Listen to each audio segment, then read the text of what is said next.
తెలంగాణలో BC commission ఏర్పాటు చేస్తూ ఉత్తర్వులు జారీ అయ్యాయి. తెలంగాణ బీసీ కమిషన్ చైర్మన్ గా జి నిరంజన్, బీసీ కమిషన్ సభ్యులుగా రాపోలు జయప్రకాష్, తిరుమలగిరి సురేందర్, బాలలక్ష్మి, తెలంగాణ విద్యా కమిషన్ చైర్మన్ గా ఆకునూరి మురళిని నియమిస్తూ ఉత్తర్వులు జారీ అయ్యాయి. వ్యవసాయ కమిషన్ చైర్మన్ గా కోదండరెడ్డిని నియమించారు. రేవంత్ సర్కార్ కీలక నిర్ణయాలు తీసుకుంది. ఒకే రోజు రెండు ముఖ్యమైన నియామకాలు చేపట్టింది.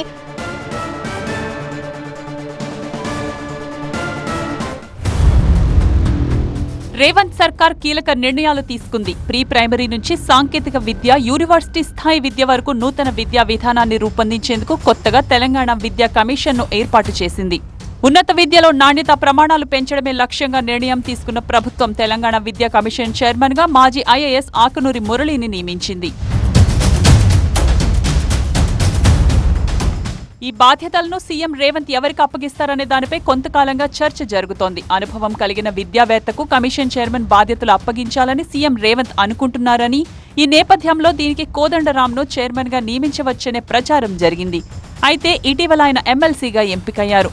మరోవైపు కాంగ్రెస్ మద్దతుదారుడిగా కొనసాగుతున్న ఆకునూరి మురళిని విద్యా కమిషన్ చైర్మన్ గా నియమించే అవకాశాలు ఎక్కువగా ఉన్నాయనే ప్రచారం జోరుగా సాగింది. అందుకు తగ్గట్టుగానే ఆకునూరి మురళి వైపు రేవంత్ సర్కార్ మొగ్గు చూపింది.